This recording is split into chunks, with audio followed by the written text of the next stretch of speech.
오늘 오후 2시 30분께 유가증권 시장에서 다시 한번 매수 사이드카가 발동이 됐습니다. 벌써 이달 들어서 네 번째 매수 사이드카였는데요. 대표님, 오늘도 국내 시장이 어마무시하게 올랐습니다. 삼성전자, SK하이닉스가 7에서 8%의 급등이었어요. 어떻게 보셨습니까? 오늘 현금 30-40% 만들어 놓으셨어야 돼요. 3월 9일의 정반대 일이 오늘 같아요. 그러니까 이게 사이드카가 매도 사이드카, 매수 사이드카. 사이드카 나올 때를 항상 조심을 하시기 바랍니다. 오늘도 보면 삼성전자, SK하이닉스로 쏠림이 되면서 파생시장에서 그쪽에 기계 알고리즘이 돌린 것 같습니다. 오후 2시부터. 그래서 저는 이런 날을 가장 조심합니다. 3월 9일 날은 공포를 매수해라 해갖고 뭐 승부를 걸어라 했다면 그러니까 이날의 정반 파생 시장의 패시브 전략 보면 이날은 하방 공격에 폭탄을 제조했다면 이건 상방 오늘 폭탄 제조한 날 같아요. 그러니까 그 끌개가 주총에 뭐 특별 배당 뭐 그다음에 많이 준다 뭐 여러 가지 뭐 전쟁이 싹 없어진 것 같고 없어지지도 않았는데 그러면서 모든 에너지의 블랙홀이 삼성전자, SK하이닉스로 쏠림 현상이 모이지 않습니까? 네. 저는 이걸 패시브 시장으로서는 이게 하방 폭탄, 상방 폭탄이 있거든요. 그래서 오늘은 상방 폭탄에서 그 외가격 그 프리미엄을 두텁게 한 다음에 합성을 시킨 날이 아닌가라고 생각이 들어서 이런 날은 다 현금화 시켜라라는 전략을 세웁니다. 그러니까 파생 시장의 움직임을 봤을 때 지금 오늘 증시가 이렇게 급등한 것이 상방으로 어떤 폭탄이 제조된 거다. 예, 그러니까 이제 또 한 300, 500도 빼나 그거 끌개를 이번에는 그 호르무즈 제협 전쟁을 했다면 저는 오늘 밤에 파월 의장의 매파 발언 갖고 이용을 하려나? 지금 내일이 굉장히 이벤트 데이거든요. 마이크로 테크놀로지 실적. 그건 좋은 거 다 알아요. 근데 엔비디아 서프라이 나와도 그거 죽여버리잖아요. 그러니까 저는 오늘 밤에는 파월 의장이 떠나기 전에 완전히 한번 곤조 매파 발언을 아주 심하게 하는지 한번 볼 생각입니다. 그래서 전번에 제가 이 시간 나와서 CPI가 2.5, 선물은 825, 이게 지지하면 상방, 깨면 하방. 그리고 제가 2월달 CPI가 2.5를 왜 굉장히 중요하게 봤냐면 이게 유가가 포함되어 있지 않은 데이터예요. 그러면 2.5 그대로 나왔어요. 그러면 이건 3월달 CPI는 끔찍하다는 얘기예요. 이제 그러니까 이런 것들이 또 4월달에 영향을 미칠 것 같거든요. 그래서 저는 이 그래프를 한번 보시죠. 요게 5,900. 그러니까 요 날 3월 9일 날 찍었던 자리에 삼성전자 위치하고 요 날 위치를 180도 거꾸로 보면 이제 또 한 번 이게 또 한번 언제 공격할 건가요? 준비한 날이다라고 저는 카운팅 하겠습니다. 그래서 삼성전자 종합주까지 있어 5,900, 삼성전자는 20만. 요번에 3월 9일이 17만 원 살짝 깼었습니다. 그러니까 오늘은 20만 원을 돌파해서 20만 7천 원, SK하이닉스는 100만 닉스를 돌파해서 장중에는 106만 이렇게 고점을 찍었는데 이 뒤에 합성을 많이 시킨 것 같습니다. 그래서 오늘은 밤에 공격할 건지 파월 의장 매파 발언 갖고 이용할 건지 아니면 지금 전쟁 끝난 거 아니거든요. 그러니까 또 다시 또 유가 갖고 또 모멘텀 플레이를 할 건지 이거는 내일 좀 다이나믹하게 움직일 거다 이렇게 생각을 합니다. 대표님께서는 이 증시가 이제 단기간에는 박스권에 갇혀서 상단과 하단에 자리를 만들고 계시잖아요. 그러면 내일 만약에 내일이든 내일 모레든 증시가 급락했을 때는 100포인트 이상 하락했을 때는 그때는 또 매수 자리가 되는 건가요? 아니 그러니까 삼성전자 기준을 봐야죠. 그러면 전번에는 17만 원이니까 이번에 20만 원 넘었으니까 한 18만 원? 삼성전자는. 그리고 SK하이닉스는 전번에 81만 원에서 배팅하자고 그러지 않았습니까? 이번에는 한 85만 원 정도를 잡아보겠습니다. 거기에 오면 또 그 현금 만들어 놓은 걸 풀배팅하는 그런 감각을 하겠고 오늘 매매 주체별 한번 동향을 보면 제가 왜 폭탄 제조 느낌이 딱 드냐면 이게 현물에서 1조하고 금융투자가 3조인데 장중에 이게 3조까지 갔다가 막판에 팍 줄어났어요. 그리고 요게 이제 금액인데 수량으로 보면 어마무시한 수량인데 오늘 미결제 약정 규모로 보면요 거의 1,000개밖에 늘질 않았어요. 그러면 둘이 이렇게 상방 하방이 이게 미결제가 한 방향으로 쏠리지 않고 이렇게 교통 정리가 됐다는 느낌이 딱 들거든요. 그러면 이게 느낌이 이게 기계 알고리즘을 돌렸다는 얘기예요. 그래서 기계 알고리즘이 돌리면 삼성전자 SK하이닉스만 그냥 쫙 급락할 때는 7, 8%, 어떤 10%쫙 공포를 만들듯이 반대 현상으로 7, 8%쫙 올라가면서 이것 때문에 딴 거 희생되는 거예요. 오늘 보면 소부장 같은 게 희생된 것 같고, 그 다음에 다른 뭐 현대차니, 조선주니, 그 다음에 원전주니, 이런 대표성 갖고 있는 종목들이 희생당하는 것 같아요. 그리고 이제 이렇게 삼성전자 기술주가 급등하니까 이거 전쟁과 연결돼서 유가 급등해갖고 그동안 급등했던 뭐 LIG 넥스원이라든지 그 다음에 우리가 전에 이거 이제부터는 하지 마세요 하고 흥구석유, 한국석유라든지 석유 관련주가 급락을 하고 이게 완전히 롱숏이 또 바뀌는 흐름 같고 그래서 이 미결제 약정을 보십시오. 요번에 제가 평균을 내면 원래 항상 이게 21만, 22만 개가 평균이었습니다. 이번에 18만 개로 최저로 시작했어요. 네. 이 얘기는 청산을 많이 했다고 얘기하는 겁니다. 그리고 새 판 짜고 있는 거예요. 지금 새 판을 지금 825에서 800을 살짝 공격했다가 지금 오늘 890까지 땡겨버렸거든요. 그러니까 순식간에 저점에서는 거의 100포인트 땡긴 거와 마찬가지입니다. 그런데 실질적으로 오늘 미결제 증감은 1200개에 불과해요. 이게 진짜라면 네이키드 매수 들어왔어야 돼요. 그런데 이게 사이즈는 큰데 미결제가 생각보다 적은 거는 이게 이제 그 거품을 만들었다, 한쪽으로 쏠림됐다 이걸 제가 여기서 읽어내거든요. 그래서 오늘 밤에 이쪽 그 아시아 쪽에 이걸 움직였던 어떠한 헤드가 있다면 파월 의장 모멘텀을 이용하려고 그러나 뭐 이런 생각이 내일 마이크로 테크놀로지가 서플에 나왔는데 엔비디아 같이 되든지 네. 뭐 이런 것들을 한번 검증해 보시면 그래서 제가 또 맥점을 한번 잡아 드릴게요. 네. 선물 875를 붕괴하면 이제 하방 공격하는 겁니다. 그러니까 875 삼성전자는 20만 닉스, SK하이닉스는 100만 닉스를 이제 깨면 안 되겠죠, 당연히. 근데 그거를 지지 못하면 이제 롱 땡긴 거를 합성시킨 걸 이제 숏으로 바꿔버리는 그런 형태가 이제 나올 거다라고 생각을 합니다. 그래서 오늘 제가 3월 9일에 정반대 날이다. 파생적 시각을 보면 그래서 너무 환호하지 마십시오라고 판단을 해드리겠습니다. 파생적인 시각으로 봤을 때 지난 월요일에 3월 9일 그때 급락과 같은 파동이 오늘 나온 것이다. 그러면 대표님께서는 오늘 같은 장에서는 일정 부분 차익 실현을 해야 된다라고 보시는 거겠네요. 당연히 오늘 같은 날은 3월 9일에는 풀베이팅이라면 오늘 같은 날은 현금 만드는 날이죠. 그리고 주도주가 이럴 때 바뀝니다. 네. 저는 바뀌는 징후가 또 건설주에서 나왔다고 생각이 듭니다. 건설주의 그 대표 건설주 색깔 보면 이게 원전으로 간 게 아니거든요. 그래서 건설주의 색깔과 그다음에 오늘 매매 주체별 동향을 한번 보십시오. 네. 이런 게 가장 위험한 겁니다. 삼성전자, SK하이닉스 쌍끌이 매수, 외국인들 삼성전자, SK 쌍끌이 매수 이런 걸 제일 조심하라고 그랬거든요. 이게 3월 9일은 쌍끌이 매도 박살을 냈다면 이건 완전히 쌍끌이 매수해서 이제 또 일반 투자자들을 흥분시키게끔 만드는 근데 이게 순수한 네이키드가 아닙니다. 그래서 합성이 됐기 때문에 이게 이제 오늘 밤에 파월 의장 이벤트를 저는 파월 의장이라는 분은 전 곤조가 있을 것 같아요. 이제 나가죠. 트럼프 대통령이 하는 여러 가지 행동이 지금 연준의 독립성이나 모든 걸 망치니까 나가기 전에 한번 쓴소리를 하고 나가시지 않겠나. 그래서 남아있는 원준 의원들을 보호해주는 그래서 이제 경제 지표 너 때문에 다 망가지고 다 망가지는데 이런 상황에서 전쟁하냐. 그리고 또 이럴 때 캐비넷에 또 양적 완화 금리 인하하고 정책을 이상하게 끌고 가지 마라. 금리 인상해야 될 상황인데 잘못하면 금리 이런 얘기를 하면 어떡하나 뭐 이런 생각이 들 정도로 오늘은 뭔가 그 파생 쪽에서 냄새가 아주 좀 지독히 나는 그래서 우리는 사이드카 매수 상방이라고 보지만 네. 이게 이제 3월 9일 날 매도 사이드카하고 똑같은 그림이다.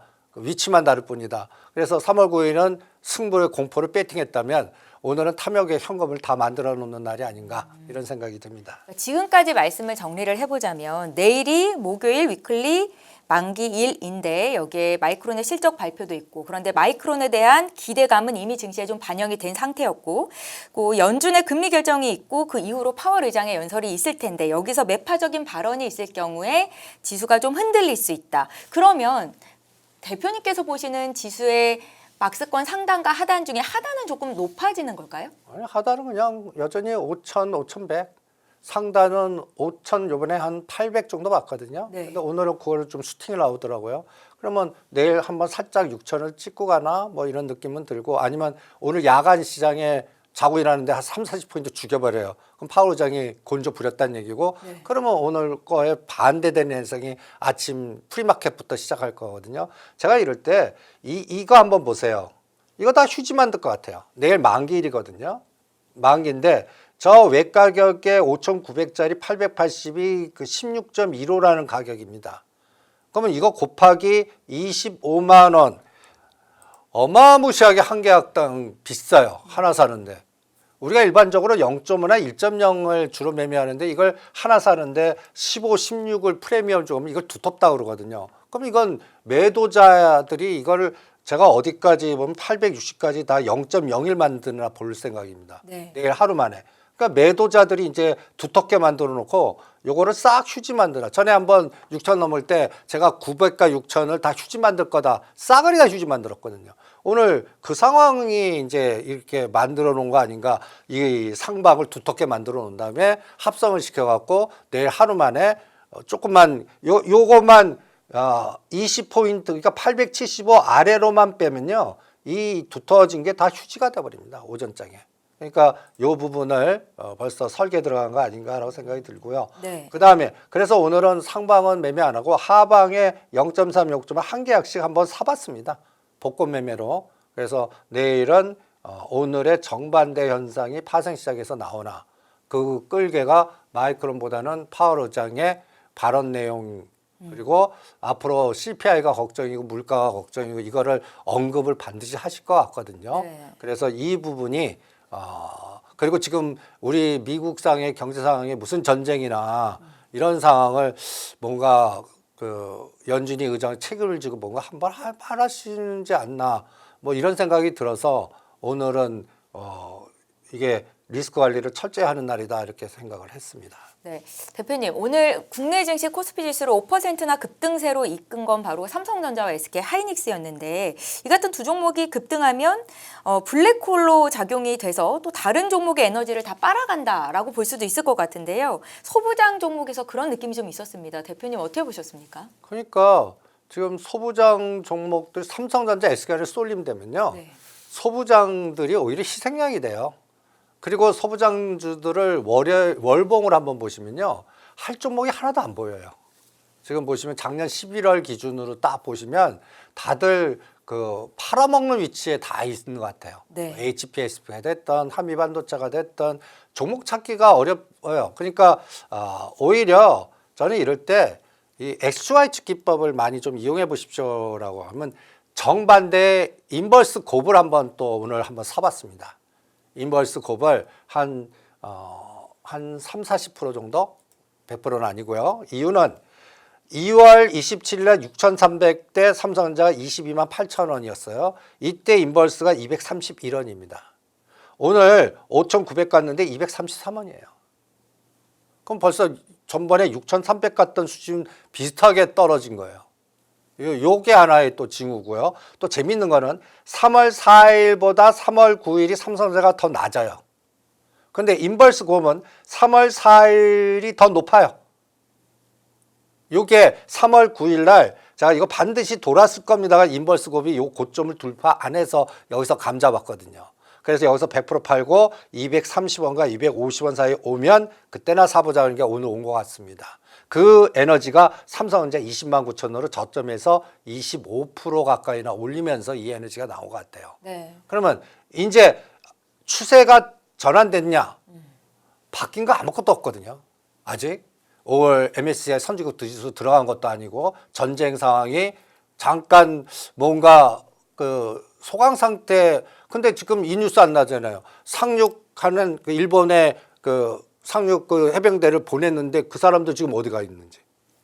그다음에 어디에서 우리 그 협조를 보는데 다 거절하니까 이란 쪽은 아랍에미레이트를 집중적으로 공격하는 것 같아요.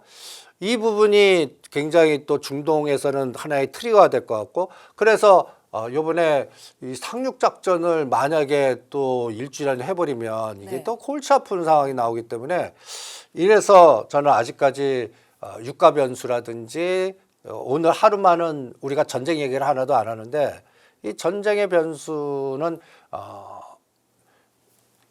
끝나야 돼요. 네. 그냥 트럼프 대통령도 발을 빼고 이스라엘을 말들어서 발을 빼주고, 그러면 공격하는 이란도 그냥 유야무야하게 말은 워딩을 세게 하더라도 뭐 주변 중동을 공격하는 거 안 하면서 뭔가 유야무야하게 이제 협상 테이블로 가는, 그래서 유가가 빨리 80불로 내려오는 이런 형태가 되면 이제는 됐습니다라고 할 텐데, 그게 아직까지 그 징후는 하나도 보이는 거 없습니다. 그래서 이 변동이 극단적으로 출렁거리잖아요. 네. 아직 위험하다는 얘기입니다.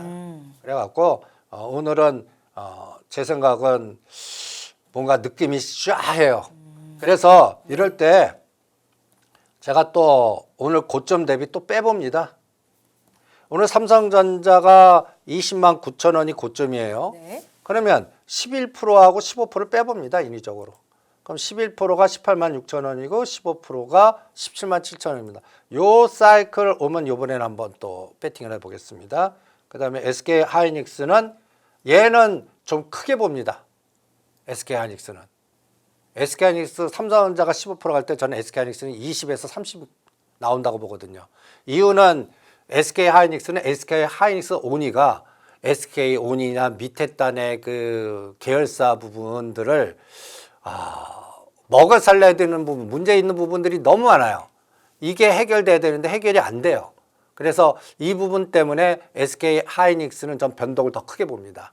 오를 때도 더 많이 가고 떨어질 때도 더 많이 떨어진다. 그래서 만약에 이번에는 21%가 83, 4만 원이고 한 무조건 90만 원 아래에서, 그래서 85만 원대 오면 요번에 SK하이닉스는 다시, 전반에는 81만 원이니까 요거를 요 가격대 오면 또 그때는 또 무슨 트리거가 있었을 거예요. 유가가 다시 95불, 100불 간다든지, 뭐 아랍에미리트의 주요 담수화 시설이라든지 주요 시설을 또 공격했다든지, 그리고 뭐 여러 가지, 아니면 진짜 상륙을 해갖고 노이즈가 커졌다든지, 뭐 이런 부분들이 만약에 뉴스가 나오면 이건 또 오늘 올라간 거에 반대에 또 매도 사이트가가 나올 테니까 그때 또 사겠습니다. 그 자금을 오늘은 만드는 날이 아니었나 이런 생각이 듭니다. 네, 지수는 급등을 했지만 뭐 이란과의 전쟁 리스크가 없어진 것도 아니고 유가가 여전히 변수로 남아 있는 가운데 아직은 변동성이 좀 위험한 구간이다라는 말씀이셨습니다.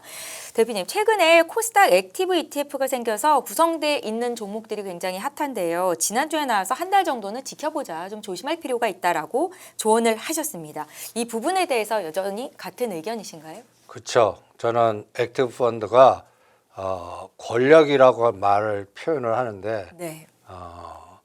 제가 전번에 이제 신규 상장된 거 똑같이 봐라. 신규 상장돼 갖고 그때 종목의 기억이 잘 깜빡했는데 비추로 넥스텍이었습니다. 네. 상장하고 반토막을 만들어 놓고 거기서 3배까지 갔었거든요.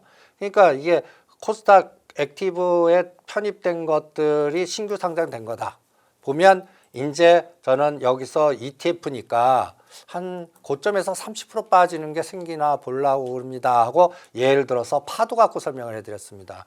제가 그리고 또 이 레인보우 로보틱스는 지금 검찰에 지금 조사를 받고 있거든요.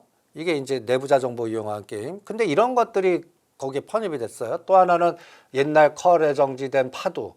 이 뭐 SK 그 오징어 게임들의 그 대주주도 있고 법률법인도 있고 뭐 아주 유명한 파워맨들만 있는 데인데, 이게 이제 뭐라 그럴까요? 특례로 상장되고 뭐 이 매출도 문제 있고, 실질적으로 이 매출단 보세요. 100억, 100억, 190억의 영업 적자가 400억, 어떤 때는 레인보우 로보틱스고 이게 마이너스, 파도는 500억, 900억입니다. 이런 기업이 지금 그 ETF에 편입됐어요. 그러니까 이거 상장 전에 벌써 거래 정지가 풀리고 저는 벌써 이게 저는 냄새 난다고 생각하는 거예요. 거래 정지 풀리면서 올리고 급등해 갖고 제일 랭킹에 두 번째 다 들어갔다. 그래서 제가 정확하게 이 종목은 옆에서 가지 말고 74,000원이니까 30%나 반토막대나 한번 보시세요라고까지 얘기해 드렸습니다. 이걸 한번 검증해 보시고요. 그 다음에 이런 것들이 이제는 이제 확산이 되지 않습니까? 이제 중소형주로도 간다든지 오늘 대통령께서는 이 아이들은 전에 제가 저라면 코스닥을 상장 폐지시키지 않고 시장을 분할시켜서 1부, 2부 근데 이제 거론을 해 주시네요. 그러니까 지금은 코넥스 시장이 유한무한데 코넥스 시장하고 다른 그 동전주나 이상한 종목들 따로 한참 붙여갖고 니네들끼리 놀아라 하는 그래서 상장 폐지시키기보다는 그쪽에서 뭔가 매매를 할 수 있는 그런 시장을 하나 만들어주면 남아있는 쪽이 아주 엑셀런트하게 되거든요. 네. 그러니까 그런 시장이 이제 거론을 하시는 것 같으니까 모멘텀 플레이는 나올 것 같아요. 그래서 앞으로는 저는 코스닥 쪽에서 가치주투자나 이 액티브라는 단어가 이게 기계보다 사람이 하는 거예요.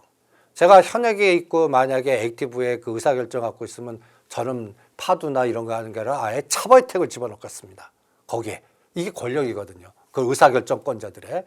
그러면 제가 이런 가치 투자로서 전에 한번 여러분들한테 남들이 쳐다보지 않는 것들 해갖고 사봐라 해갖고 이 방송에도 좀 히트가 된 것 같은데 YG원이 5,000원짜리가 요새 아주 그냥 3배까지 가지 않았습니까? 그러면 이제 이런 것들을 찾아보는 거예요. 대림바스. 네. 이 기업 보시면 매출 단위 2,800억에 영업이익이 100억 정도 나옵니다. 아까 파도와 비하면 하늘과 땅 차이죠. 그 다음에 유스홀딩스라는 기업이 있어요. 6,000원짜리예요. 6,000원짜리예요. 매출이 4,000억에 영업이익이 180억, 200억. 근데 이게 6,000원이에요. 네. 그럼 이런 것들이 왜 이러냐? 비정상이죠. 시장에 인기가 없어요. 관심도 없고 물도 안 들어와요. 그런데 이제 액티브라는 게 들어가면 이거에 관심을 두는 에너지가 분명히 왜냐하면 패시브는 난 의사결정이 없어요. 위에서 때리는 대로 그냥 기계만 돌려야 돼요. 그런데 액티브가 만들어진다는 얘기는 이제 거기에 스타가 나오는 거예요. 그래서 스타 매니저, 스타 ETF 이런 게 나오는 거예요. 그러면 거기에 관련된 사람들이 제가 외국에 있을 때 이런 거 세일즈 하는 사람이었거든요. 네. 그러면 이런 것도 분명히 세일즈 하는 사람들이 있고 그게 받아졌을 때 수급이 들어와서 엄청난 에너지가 나오는 그런 장이 이제 된다는 얘기예요. 그래서 앞으로는 이 액티브가 들어오는 거는 새로운 권력자들이 들어오고 새로운 권력자들이 매니저가 될 수 있고 그 매니저들의 성향과 흐름을 보는 게 굉장히 중요하고 그러면 저평가된 기업들에서 중소기업들 중에서 거의 뭐 3배나 10버거짜리들이 막 나오는 그런 장이 이제는 선수장이 나오지 않을까. 그래서 저는 코스닥 종목에 저평가된 가치투 투자의 재림이라고 그럴까요? 액티브가 들어왔다는 얘기는. 네. 그래서 그런 거에서 좀 저 고무적으로 봅니다. 네. 그래서 이제 그런 종목 찾기. 지수 인덱스보다는 인덱스는 계속 아까 얘기한 대로 인버스고하고 삼성전자는 그 노상이 이렇게 흔들면서 그거에 그들만의 그 패시브 기계 시대상이고 그 사이에서 수급이 들어오면서 뭔가 큰 게임 나오는 거 이런 것들을 찾아내는 게 이제 본격화되는 그래서 이거는 팔로우 더 맨의 에너지가 더 필요하거든요. 그래서 앞으로 이 부분을 잘 추적해 갖고 이 시간 통해 갖고 이렇게 저평가된 것들 찾아내는데 좀 주력을 한번 해보겠습니다. 올해 들어서도 코스피가 4,000포인트대에서 지금 5,900까지 올라왔는데 이 같은 상승세를 앞으로 바란다면 그거는 조금 욕심일 수 있지만 코스닥 쪽에서 저평가된 가치주들을 고른다면 그 정도의 상승세를 우리가 기대해 볼 수 있다라는 말씀이시네요. 예, 이제 지수 인덱스보다 네. 액티브에 편입된 그러니까 어떤 액티브 브랜드가 중요한 거예요. 브랜드가 성격도 들어가고 이름을 잘 이제 장명까지도 할 겁니다 아마. 그래갖고 어떤 사람이 어떤 브랜드의 팀장이 됐고 그 색깔이 이슈화 될 때 그러니까 우리나라도 돈나무 언니 같은 분이 생기는 거예요. 그런 시장을 이제 터밭을 만들어 주신 거예요. 그러니까 그런 것들 중에 아직은 저평가되고 관심도 없고 그런 것 중에 실적은 되는데 왜 이런 걸 안 갑니까 하는 것들이 이제는 움직이기 시작할 겁니다. 그래서 그런 것들 찾자 이렇게 특히 코스닥 종목 중소형주 중에서 네. 이런 시장을 강조해드리고 싶네요. 저평가된 중소기업 가치 주는 대표님께서 매주 이 시간을 통해서 또 아이디어를 공유해 주실 거라 믿고요. 다음 질문 드리겠습니다. 대표님 오늘 업종 지수를 보면 건설업종 지수가 굉장히 많이 올라왔는데 어떤 종목 위주로 상승세를 보였냐. 대우건설이 22%, GS건설이 16%. 이 같은 종목들의 어떤 공통점이 있습니까? 대장주가 올랐다라고 볼 수는 없을 것 같다는 생각이 들어서요. 어떤 이유에서 올랐을까요, 건설주가? 저는 그래서 요거를 한번 빨간 색깔을 갖고 왔습니다. 네. 3월 26일 날 국민의힘의 지방 당내 경선이 시작됐다. 이 첫 번째. 그다음에 요 3월 19일 날 국회 본회의, 그다음 미일 정상회담. 이 정상회담 때 일본이 약간 군국주의로 가서 이게 군함 파견하면 이게 난리 나는 거예요, 우리. 그리고 요 본회의 때 우리가 이제 미국에 가서 미국 투자 해갖고 이제 투자가 본격화돼서 뭐부터 들어와? 네. 돈을 이게 이제 결정이 되는 거예요.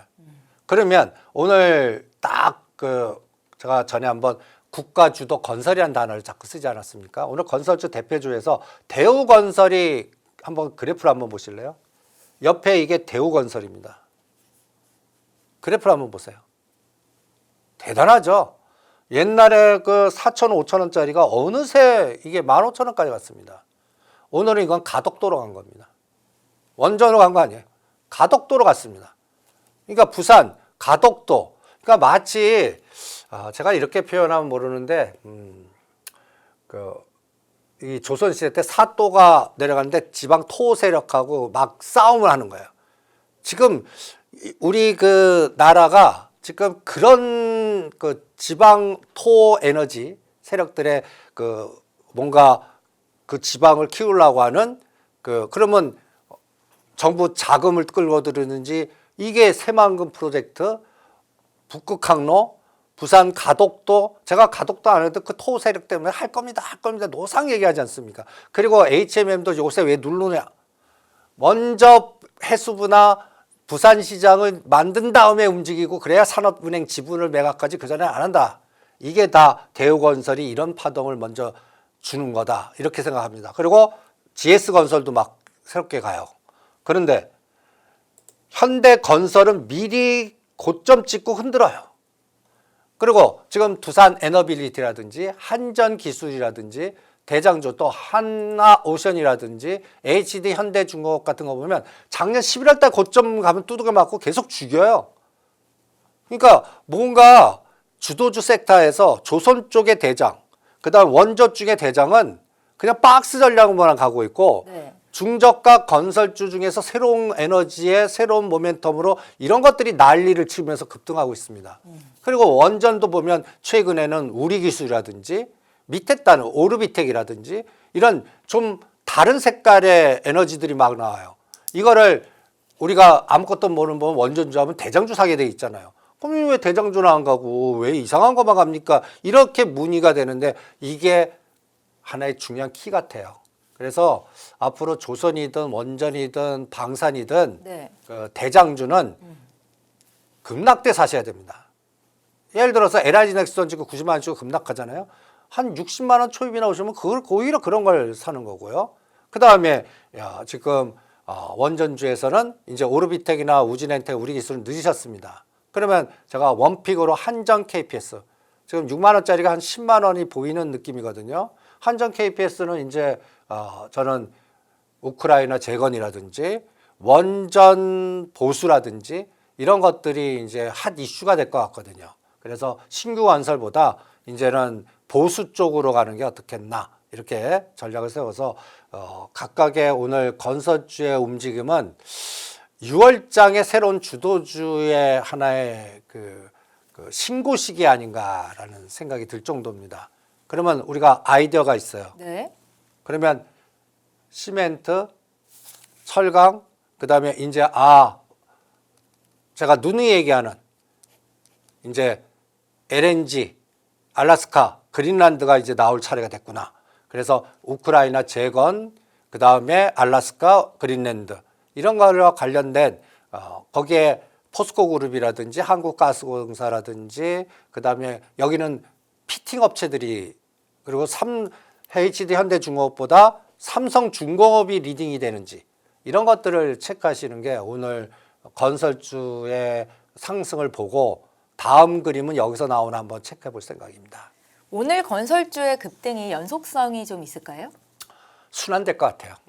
그러니까 대우건설은 이미 늦으셨어요. 네. 그러면 대우건설보다 이제 SOC 관련된 건설주들 중소형주 중에 많아요. 네. HLDNI라든지 KCC 건설이라든지 코오롱 건설이라든지 중소형주 중에서 그 관납이나 그 도로, 항만 이런 것들 관련된 SOC 관련된 건설, 아파트 건설이 아니라 네. 이런 것들을 가시고요. 그 다음에 새만금 관련돼 갖고 순환이 나올 것 같아요. 새만금 관련된 거는 이제 수소 인프라거든요. 그래서 일진아이솔루스라든지 그 다음에 또 여기서는 현대차, 현대모비스, 현대로템은 안 들어갑니다. 이건 대작인데 오히려 그쪽은 지금 박스에 흔들리고 있어요. 그러니까 하단 오면 사는 거고 거기도 중소형주들 중심의 뭐랄까 새만금 프로젝트에 연결돼서 뭔가 아직 시동을 걸 수 있는 그게 이제 수소 인프라나 전라도에 연결돼 그게 이제 일진그룹이 또 핵심인 것 같아요.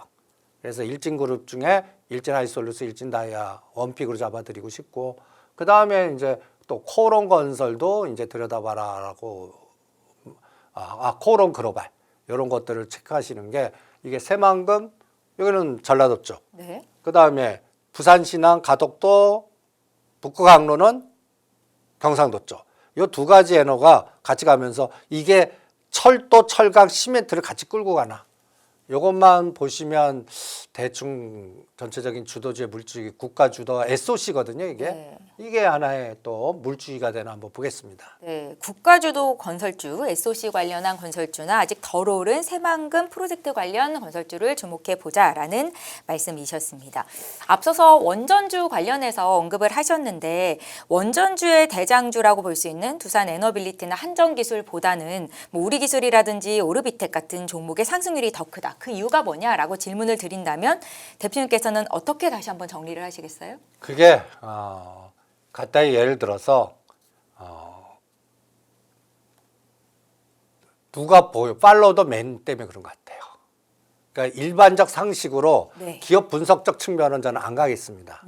그러니까 이게 이제 아까 패시브 시장에서 대장이 현대건설, 두산 에너빌리티, 한전기술은 롱숏에 기계가 돌릴 때는 이게 상단에 거쳐서 빌려다가 때리거나 재차 매매해서 막히는 거예요. 그러면 사람이 그거를 막아낼 수가 없어요. 암만 자금이 크더라도 기계가 이기게 돼 있거든요. 그러니까 거기서 중소형주 중에 탄력이 있는 종목에 우리기술이나 오르비텍이 선택돼 갖고 이거를 사람의 어떠한 에너지에 의해서 저는 움직였다고 보는 겁니다. 그러면 여기서 중요한 아이디어가 있어요. 여기 보면 원자력 발전에서 이제 우리기술이란 종목을 보는 게 아니라 이제는 우리기술은 매도하셔야 됩니다. 뚱따지 같이 트럼프 미디어를 보십시오. 항상 그렇게 말씀을 하시죠. 이게 이제 미국은 원전을 준다고 그러는데 실적으로 지금 말이 들어가 있는 거 아직 또 뭔가 구체화된 것들은 솔직히 없습니다. 그러면 트럼프 미디어에서 이 원전 시공사들이 여기에 시작을 먼저 하십시오라는 어떠한 발주, 사인이 진짜 들어가야 돼요. 근데 이게 이제 그 문제가 되는 게 아직도 많습니다. 그리고 트럼프 대통령은 또 딴 데 신경들을 너무 많이 쓰니까 그래서 5월 달에 케빈 워시가 연준을 장악하고 3월 때 5월 달에 이때도 이제 제가 시진핑을 꼭 만나야 된다고 좀 보거든요. 그래야 국제 정세나 이런 부분이 안정되니까 내치로 들어가서 이제 선거를 총력으로 하는 인프라 자금 끌고 와서 SOC 뭐 이런 것들이 들어갈 때 움직일 것 같거든요. 그럴 때를 5월로 봅니다. 그러면 트럼프 미디어가 이게 상방이 나와줘야 돼요. 그래야 뉴스케일 가고 두산 에너빌리티가 고점 돌파하고 그 다음에 중소형주 건설주에서 새로운 이제 건설주가 간다. 그래서 트럼프 미디어하고 뉴스케일 바닥을 다지고 있는 것들이 각도 나오면서 급등, 우리 기수 같이 파도가 나와줘야 돼요. 근데 아직은 그런 게 안 나옵니다. 그러니까 여전히 두산 에너빌리티나 한전기수 보면 짱돌 맞고 빼면 땡기고 또 짱돌 맞고 이런 형태밖에 안 나오는. 그래서 이제 이거 오르비텍하고 우리기수 보십시오. 그래프가 꼭 대우건설 그래프 같지 않아요? 똑같습니다. 이런 것들이. 그러니까 이제는 오르비텍이나 우리기수는 매도 위치입니다. 122개억이라든지 이거 괜히 기업 분석으로 접근하지 마십시오. 이제는 잘못하면 차익에 의해서 변동을 줄 수 있는 전번에 흥구석에 한국석을 설명한 그 위치가 딱 된 거예요. 이거는 여러분들 하시는 위치 아닙니다. 이거는 어느 정도 팔면 순식간에 30%까지 통 빼면서 팔 수가 있기 때문에 이런 것들은 이제 여러분들 용 아니고요. 그러면 제가 원픽으로 한전 KPS 10만 원 프로젝트 같이 얘가 이제 한전 산업하고 같이 그래서 한번 그 대장이 못 가는 거를 밑에 단이 무거운 게 그러니까 옛날에 보면 한국전력, 한전산업 얘는 한전산업이 호or하게끔 급등한 적 있지 않습니까? 그런 것 같이 한전 KPS가 그런 순식간에 10만 원 가는 에너지가 나오면 이것 덕분에 우리 한전기술이나 두산에너빌리티가 고점 뚫고 갈 수 있는 원동력이 나올 수 있는 타임이 될 거예요. 그러니까 이런 것들 갖고 원전주를 읽어내시는 게 어떻겠나 이런 생각이 듭니다. 원전주를 투자하시는 분들은 한전 KPS를 탑픽으로 지금 대표님께서 언급을 하셨습니다. 자, 대표님, 현재 시장이 이구동성으로 언급하고 있는 종목들이 아니라 관심이 전혀 없는 섹터에서 좋은 종목을 찾아서 매수하는 게 방법이 될 수 있는 시장이다라는 말씀을 강조해주고 계신데요. 조금만 더 자세히 설명 부탁드릴게요. 그래서 지금 최근에 광통신 했는데 그거 싹 들어가잖아요. 이렇게 이구동성으로 뭔가 이 증권방송에서 뭐 CG 만들고 프로젝트 만들고 최대 강하게 만들고 이런 것들은 실전 매매에서는 피하십시오. 그러면 그거를 3개월, 5개월 전에 산 투자 세력들은 어떻게 할 건가라는 걸 오히려 고민하시고요. 그러면 몸을 3개월, 5개월로 빼보는 거예요. 그러면 지금 3개월 후면은 이제 우리는 지방선거, 그 다음에 또 미국은 중간선거 난리칠 거예요. 그 에너지에 연결된 거를 지금 미리 생각을 해보는 거예요. 네. 그래서 지금 제가 이구동성을 떠주지 않는다고 하는 게 우크라이나 재건.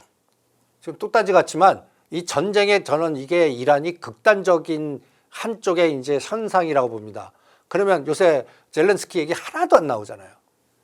저는 그게 시장이 중요해요. 그래서 전번에 한번 우크라이나 재건에서 제일 먼저 선도주 뽑은 게 대동기어였거든요. 대동기어가 2만 7, 8천 원 갔다가 지금 7천 원 빠져 있습니다. 그러니까 대동기어 이게 한번 이렇게 출렁거림 그리고 그쪽이 이제 재건주 그 다음에 또 다산 네트워크스라고 있습니다. 지금 작년도에 한 적자였는데 지금 분기 흑자로 어마무시하게 실적을 내고 있어요. 그러면 다음 실적이 흑자 전환에 서프라이즈 나올 거예요. 근데 그게 4천 원이에요. 그러면 이건 대른바싸와 비슷하거든요. 그런 그 인프라 관련된 종목, 그 다음에 이제 최근에 또 피팅 업체 중에서 제가 바닥을 기고 남들 쳐다보지 않는데 여기서 딱 찍어드린 게 한선 엔지니어링, DK락, 화성밸브 세 가지를 찍어드렸는데 최근에 한선 엔지니어링 보십시오. 이게 옆으로 계속 기고 있다가 이게 로켓포를 쏘잖아요. 이게 천병이라고 제가 표현합니다. 선도주가 나왔어요. 그러면 얘는 이제 팔아가 흔들 겁니다. 그럴 때 얘가 왜 나왔을까를 고민하는 거예요. 네. 이게 이제 저는 이제 그린란드, 알래스카, LNG, 셰일가스 할 때 밸브와 피팅 이런 것들이 필요하거든요. 그러니까 이런 부분에 관련된 종목을 추적하시는 게 정답이다. 이런 생각이 들어요. 그래서 피팅 업체들, 그 다음에 우크라이나 재건 이런 것들을 들여다보는 게 어떻겠나. 그리고 또 제가 자랑 안 하지만 전번에 남들 쳐다보지 않는 것들 중에 이제 신세계그룹과 LG그룹이 구조조정 인적 자원에서 신세계 INC를 15,000원, 16,000원 사놓으면 큰 수익이 날 겁니다. 이게 이거 보세요. 로켓버스 오늘 장중에 29,000원까지 갔다가 요거 오늘 파셨어야 됩니다. 그런데 요거 팔아갖고 오히려 제가 이때 이걸 설명해 드렸죠. 아니 정윤진 회장님이 여기 들어가 있다. 록브리지 네트워크. 네. 이게 제이드 벤슨하고 크리스 버스커크 이 싱크탱크 지금 이란 전쟁이나 이런 구도를 갖고 있는 게 여기 패밀리들의 아이디어입니다. 그래서 잠시 이 트럼프 대통령하고 부 대통령이 대판 싸웠어요. 네 말 들었다가 망하고 있다, 야. 그런데 이제 트럼프 대통령도 그 남의 정가하면 어떻게 해요? 최종 결정은 본인이 하셨는데. 그러니까 뜻대로 잘 안 된 거예요. 그래서 삐그덕거렸다가 이제 봉합이 되는 것 같아요. 그런데 이분들의 싱크탱크의 기본 생각은 차기 정권 창출인데 이게 이제 중국에서의 연골고리를 끊어내고 새로운 아메리카를 위대하게 만들려고 하는 이게 이제 우리나라 보면 구조조정 재편, 미국을 재편시키자. 이런 논리거든요. 그래서 자원 패권을 구도화시켜서 이제 그린란드 프로젝트가 분명히 여기서 나옵니다. 그럴 때 끌고 갈 수 있는 기업들이 포스코 그룹이고 한국가스공사고 이런 것들이고 여기에 이제 우리나라의 지사장이나 핵심이 신세계그룹의 정윤주 회장입니다. 그러면 이게 연결돼서 신세계그룹이나 요새 LG그룹도 LG 엔솔이라든지 LG 화학 같은 거, LG 생활건강 같은 거 보시면 이거 개별 종목 망한 회사 같은 제가 질문을 최근에 많이 받는 게 LG화학 마이너스 40%인데 어떻게 하면 좋겠습니까? 이와 같은 장에 네. 6천원 넘어가는데 LG그룹은 전혀 딴 세상에 놀고 있는 주가 같아요. 그 얘기는 뭐예요? LG그룹도 뭔가 전환 국면을 삼을 거 아니겠습니까? 그럼 언제 할까요? 저 이재용 회장님이 법률 리스크 딱 끝나자마자 5만 원짜리가 지금 20만 원 되지 않았습니까? 네. 지금 LG그룹의 그 구관모 회장하고 그 또 상속 관계 또 여러 가지 관계에서 다 법률 리스크가 지금 다 해결되는 게 금년입니다. 그러면 그럴 때 이제 그게 끝나면 저 쌍둥이 빌딩을 구조화시키는지 심지어는 그 다음에 제가 또 이 LG CNS가 신세계 INC 같이 되는지 지금 LG CNS도 보면 LG그룹의 인적 자원, 물적 자원 이런 것들을 다 구조화시키는데 핵심 먼저 재편하려고 그러면 자원 배분, 인적 배분은 너를 여기가, 너는 여기 빼, 이 자원을 여기다 투여해 이런 의사결정이 들어가야 될 거 아니겠습니까? 네. 이 부분을 LG CNS가 먼저 신세계 INC가 하는 거라고 보거든요. 그리고 최근 LG CNS 갖고 보면 뭔가 새로운 뭐 팔란티하고 뭘 한다, 뭐 자꾸 뭔가 새로운 비즈니스가 이렇게 엮는 것도 이런 징후 같아요. 그래서 지금 남들 쳐다보지 않는 것들이 지금 따다닥 나오죠. 그런 종목들이 이제 그 뭔가 마이너스 부분만 털어내면 새로운 에너지의 제2의 대우건설 같이 제2의 급등 종목을 여기서 찾아낼 수 있지 않겠나. 그래서 여러분들은 시장이 보라는 것보다 지금 우리를 속상하게 하고 보지 말라고 그러고 막 이거 손절해야 됩니까? 라고 고통스러운데 앞으로 5, 6개월 지나면 이게 뭔가 큰 변화가 나올 수 있는 섹터들을 지금은 사놓는 게 더 액티브 시대에는 가장 중요한 그 투자 원칙이 아닐까 이런 생각이 듭니다. 지금 이렇게 말씀하시는 시장에 관심이 없는 종목들이 사실 근거 없는 종목들이 아니고 실적을 잘 내고 있는 종목들을 말씀하시는 거잖아요. 그렇죠. 네. 근데 펀드가 안 들어가는 거예요. 여기 연결된 펀드가 없어요 또. 그리고 이벤트 드라이브 전략이 안 나오는 거예요. 그러니까 그런 것들이 나오는데 체크를 해야겠죠. 그래서 뭔가 조금 좀 감각이 있는 분들은 아까 얘기한 대로 천병 나오는 종목. 네. 그러면 그 군직군이 있거든요. AI 데이터 센터라든지 그룹의 구조조정이나 관련된 거. 그러면 그거 A가 천병 나왔어? 그러면 요것도 가능한 그런 거를 미리 사놓는 것도 하나의 투자 아이디어가 될 수 있습니다. 네. 대표님 말씀하신 그 우크라이나 재건, 뭐 인프라 관련주, 피팅 업체 관련주 이런 종목들을 잘 사놨다가 어느 순간 급등할 때 팔아야 되는 거잖아요. 그 수익률을 어느 정도나 잡고 가면 좋겠습니까? 초기 파동은 30에서 50입니다. 그러니까 120 밑에 늪에 있으면 네. 이걸 채 턴다고 그래요. 30에 50% 그러면 매니저들이 지가 털고 밑에서 잡아요. 그래서 이게 1파가 형성되는 겁니다. 이거 채를 한번 털어요. 그 다음에 시간 조절하고 이제 2파가 나올 때 진짜 뽑아버려요. 그러면 3파동이 제일 크다라는 게 기술 분석에 나오는 게 1, 2, 3가 이제 나오는 거예요. 그럴 때는 군집 현상이 나와요. 같이 가요. 작년 11월 달에 그 스페이스 X 관련된 종목을 공부해 보세요. 로봇죠. 천병이 한두 개 딱 나와요. 그래갖고 그거 나오다가 마지막 피날레 하다가 스치는 거 다 급등해요. 그럴 때 끝나는 거예요. 그러니까 이런 군집 패턴만 잘 연구하시면 이런 뭐 피팅이 됐던 그 다음에 또 우크라이나 재건이 됐던 SOC 건설이 됐던 이런 것들 타이밍 잡을 때 도움이 되실 겁니다. 아직까지 천병만 나오고 있지 네. 군집 현상 보이는 섹터는 하나도 없습니다. 중요한 건 바닥을 기다가 급등할 때 들어가지 않는 것이겠네요. 그렇죠. 급등할 때는 일단 밑에서 보유하신 분은 때렸다 보는 거고 그 다음에 천명 나올 때는 2등, 3등을 사는 거예요.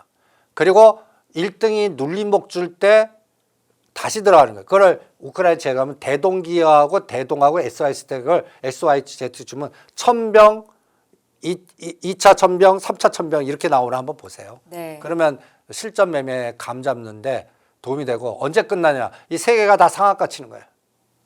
그리고 막 바닥에서 122격이 더블 가 있고 막 그냥 다들 이구동성으로 이제 자판 껴갖고 그것만 설명하는 거예요. 그러면 이제 끝나가는 겁니다.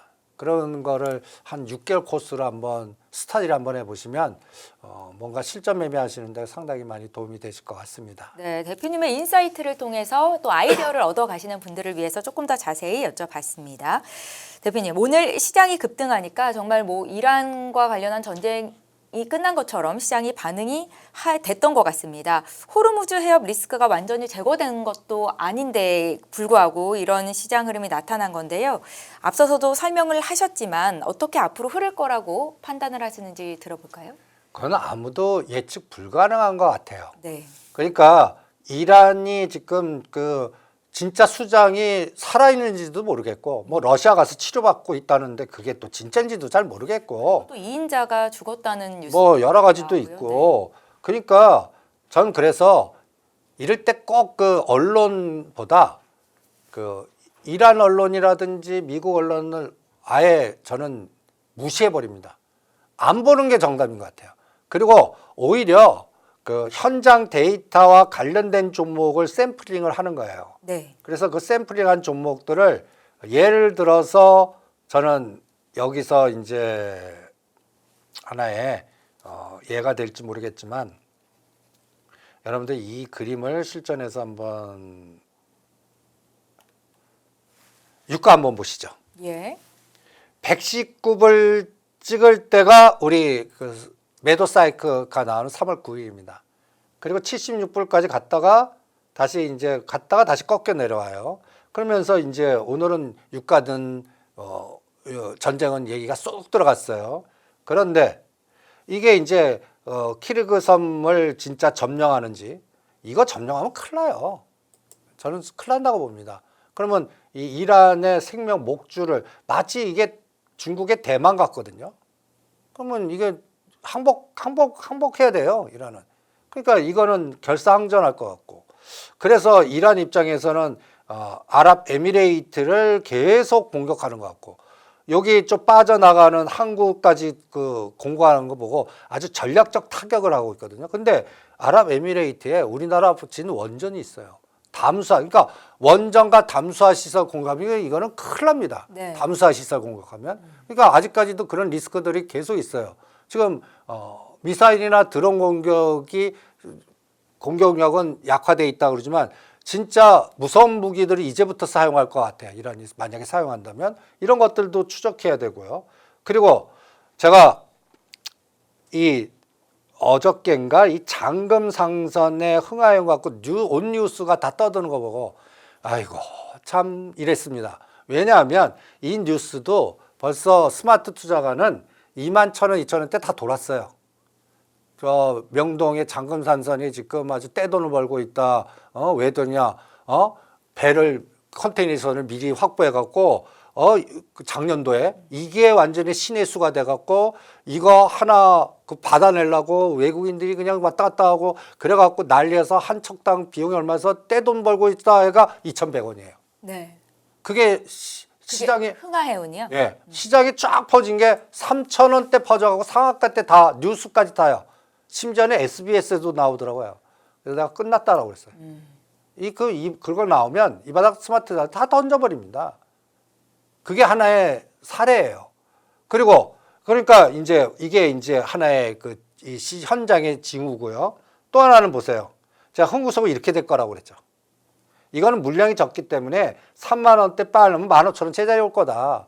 그러니까 만약에 15,000원대까지 떨어지면 이게 유가가 80% 왔다는 얘기입니다. 그러면 전쟁이 이제 됐다는 얘기예요. 그러니까 뭐 갖고 보냐? 흥하해운, 흥구석유 얘 갖고 볼래요. 그리고 대한항공 갖고 볼래요. 이런 것들 미국은 보잉하고 델타항공 갖고 볼래요. 최근에는 델타항공이 올라가요. 델타항공이 급락했다 올라가더라고요. 그래서 아직도 이런 현장에 있는 종목들이 만약에 안 빠지는 거예요. 그리고 또 LIG 넥슨 갖고 보는 거예요. LIG 넥슨이 60만 원 초입에서 다시 급등을 하는 거예요. 그럼 뭔가 또 타격 줬다는 얘기거든요. 그래서 지금 전쟁의 양상은 저는 이게 장기화되면 안 됩니다. 네. 진짜 장기화되면 물가 건드리지, 다음 CPI 걱정이지, 그러면 이거 트럼프 대통령 중간선거 져요. 집니다, 이거는. 그러니까 이 부분이 4월 달에 결판이 날 것 같아요. 4월 달에. 그래서 지금 4월 달 변동을 이용한 또 아시아 엣지들의 공격이 또 나올 것 같아서 그거 벌써 체크를 하셔야 될 것 같고, 그러니까 이런 것들이 시장을 계속 널뛰기 순환장 만들지 추세장 만들지는 않습니다. 지금 미중 정상회담이 4월 중순쯤으로 미뤄질 것 같은데 역시 좀 연관이 있을까요? 얼마나 그 국내 부분을 치중해야 되면 못 만나겠어요. 만나야 되거든요. 네. 만나서 교통 정리해야 되고 이란을 중국이 나서서 막아주고 뭐 이렇게 교통이 돼야 돼요. 이게 뜻대로 안 된다는 징후입니다. 연기했다는 얘기는. 그래서 연기하면 저는 리스크 관리 더 철저하게 할 겁니다. 그러면 인플레이션 아마 고통스러울 것 같고 이게 또 한번 미국 증시를 고통스럽게 빠질 것 같고 지금 우리나라는 변동주지만 나스닥 보면 21선 뚫지 못하고 계속 흘러내려요. 네. 그리고 엔비디아가 못 가요. 이번에 GTC 해갖고 엔비디아 그렇게 난리 쳤는데 오히려 삼성전자 SK하이닉스가 수혜주지 엔비디아는 제가 엔비디아를 175불에 산 거를 190불, 192불, 195불에 매일 내놔요. 이번에 188불 찍고 퉁 빠져요. 팔리지가 않아요. 그렇게 좋은 얘기를 그렇게 떠드는데 이게 시장 아닙니까? 그래서 내일 마이크론도 똑같이 볼래요. 네. 서프라이 나올 것 같거든요. 그런데 그거를 세론으로 작용하면 안 되잖아요. 그러면 파워가 더 셌다는 얘기가 되는 거고. 이런 것들이 미국 시장에서의 그 M7의 걸림돌이에요. 그러니까 그래서 오죽하면 요새는 비트코인 관련된 종목들의 서클이 더블 같고 그래서 다음은 비트마인 오히려 비트코인이나 그래서 저는 오라클이 급등해야만 이제 미국 시장은 바닥을 벗어난다. 이렇게까지 심지어는 이렇게 체크해드리고 있습니다. 오라클이 움직여야 된다. 소프트웨어 기업. 네. 네. 그래야 기술주 거품이 뭔가 이제 정상적인 에너지가 나온다. 근데 아직 오라클이 바닥에서 그냥 아직도 헤매고 있습니다. 네. 그래서 미국 시장 보면 우리보다 더 답답해요. 네. 가상화폐에 대한 의견은 어떠신가요? 같으신가요? 저는 이번에 이더리움 관련주. 이더리움은 한 400에서 500만 원, 네. 비트코인은 못 가도 1억 4천까지는 간다. 그래서 오히려 가상화폐 종목들의 이제 서클은 이미 너무 급등했고, 그래서 스트레이티지하고 비트마인, 특히 비트마인이 20불에 사놓으면 40불까지 가지 않을까. 그게 오히려 불안할수록 그쪽이 또 배팅이 나올 것 같아 해서 3개월은 오히려 비트마인에 집중을 합니다. 네. 네.